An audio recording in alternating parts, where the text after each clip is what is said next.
shows empty sand. Coastal areas are under evacuation orders. More than 5 million people told to get out.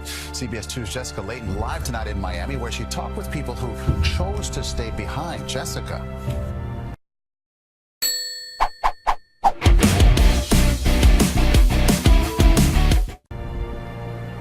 Well, Maurice, first of all, this virtual ghost town behind me right now is downtown Miami, if you can believe it. Some of the vibrant lights here in the city are still on tonight, but 24 hours from now, all bets are off. Now, these empty streets are actually a good thing because it means people are getting out of town, paying attention to these warnings. Those who are stubbornly staying may be putting themselves in danger. Friday night in Miami, a nearly deserted downtown waterfront and locked up storefronts. It's all a little too eerie for Brooklyn-born Juan Rodriguez. He's been here 6 years. But this is the first time he's ever been able to throw the football around with his son in these streets. I've never seen it like this. Everything's abandoned. Everybody left, so. How's it make you feel to see it so deserted? A little unsafe. With life-threatening storm surge expected, this area is under strict order to leave. But Rodriguez and his kids are staying put. They live a block away from this boarded-up business district, not too far from the water. The traffic looks horrible, so I don't think it's an option. You know, we're pretty much stuck. The shelters are full. Earlier Friday, desperate evacuees wrapped around emergency shelters in the Miami area, but many were turned away. I feel devastated. I feel like I have no power, like I can't do anything about it. Floridians are exhausted. So are members of Central Florida's Urban Search and Rescue Team, which just returned from Hurricane Harvey in Texas. I'm tired, and I wish it wasn't coming. I'd like to have a little rest. There's no rest for anyone who's still preparing their homes to withstand the storm. In Miramar, where getting out is not mandatory, most in this neighborhood are putting up steel shutters and riding out IRMA inside. It's concrete, so I'm certain that it will withstand the Michelle Herbert's only hesitation is seeing what this same storm did to her homeland of Anguilla days ago. Worried friends and family members have been sending these photos, begging her to leave Florida.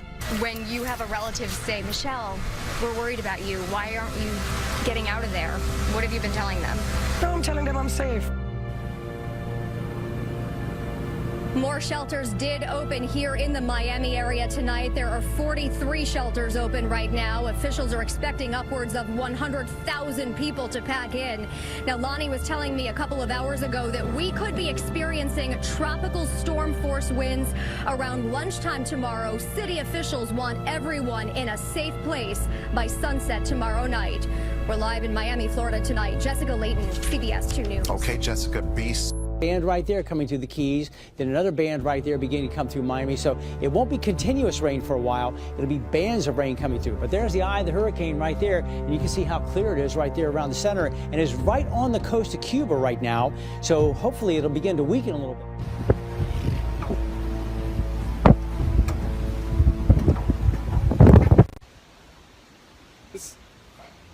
This is Storm Chaser Reed Timmer from IRMA in the Florida Keys with the first outer band of Hurricane Irma about to come ashore. We can see frequent lightning coming in here. The winds are starting to increase quite dramatically. We expect the winds to be up to tropical storm force already by tomorrow, probably even by tomorrow late morning, maybe early afternoon. And you can see all kinds of lights still in the distance. That's looking to the west down the channel here from the Florida Keys. I'm trying to show you some of that lightning, but it's about to get really gusty out here as well. There's some good gusts already happening.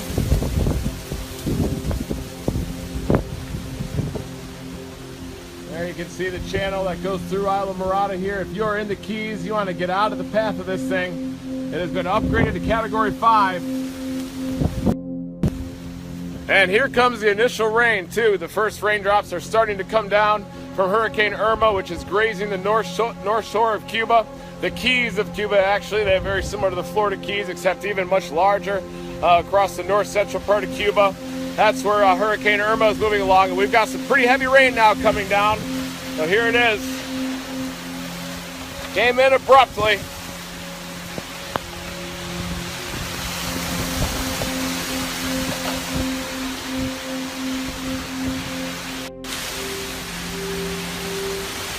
is the first outer band of Hurricane Irma. You can see it's pretty gusty out here, actually.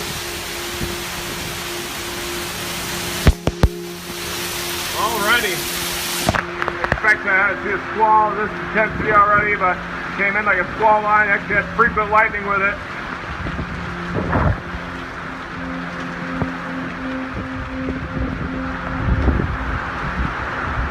Yeah, quite a bit of wind with it. Getting mixed down to the surface. Very big wind field with this hurricane too. Again, I'm in Isla and we are likely going to retreat to the mainland tomorrow morning and cover a potential landfall from Naples, maybe even up to Tampa, as it is trending more and more west. There you can see some of that lightning.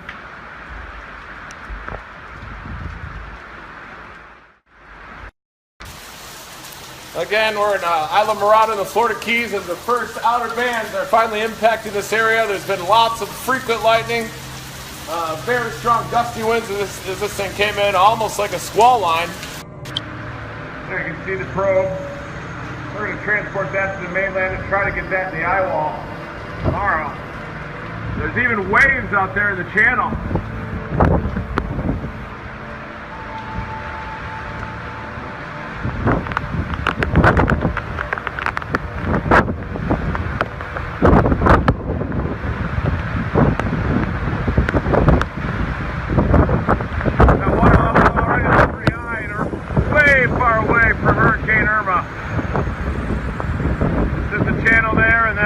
Is just out there beyond the mangroves,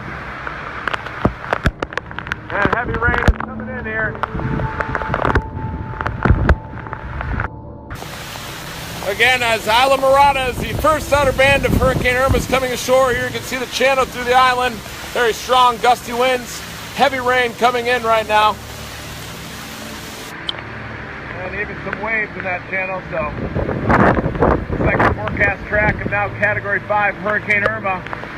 It is headed toward Key West and then north from there, Naples, Tampa. Very dangerous storm surge headed that way.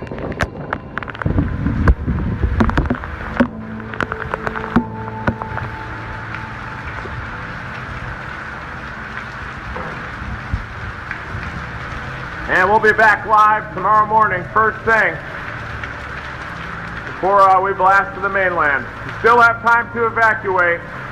It is time to get out of the path of this hurricane.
You know, just since the last time we talked, the first major squall has come in, rain blowing sideways. We can no longer see the islands off the coast. It is really blowing here. I think it's just the beginning of this very powerful storm, Category 5, coming to this section of Cuba, and I think it's just the beginning of a very long night. When we spoke just a little while ago, Patrick, it seemed relatively calm, pretty sunny, almost like a normal day, and all of a sudden this has developed. So what are they saying in Cuba right now? How much time do you have before the real hurricane develops? Because this is just the outer circle of it. Yes, these are just the outer bands. We're not supposed to get the worst of it to probably till early tomorrow morning. But all day long, they've been telling people here in the coastal areas of Cuba, this part of Cuba, that it could flood, that the wind is going to come like this, that it's going to be very strong, and that people need to evacuate, and then there will come a time where they'll no longer be able to evacuate. That time has now come. You can't drive in this, you can't walk in this kind of weather, and it's just going to continue to deteriorate. So for people in Florida who are still on the fence, these are the beginning of the conditions that they will face. This is not the full force of the storm by any measure, because remember, the storm is passing by Cuba. It's not going to hit Cuba the way it's going to hit Florida, and I have to say, it can almost knock you over. I'm leaning into the wind now, and a half an hour ago, there was almost clear skies, and we've seen this come in. It's blowing the trees. I can no longer see the water out there, and it's a very much changed situation, and it happened within the space of just a few minutes.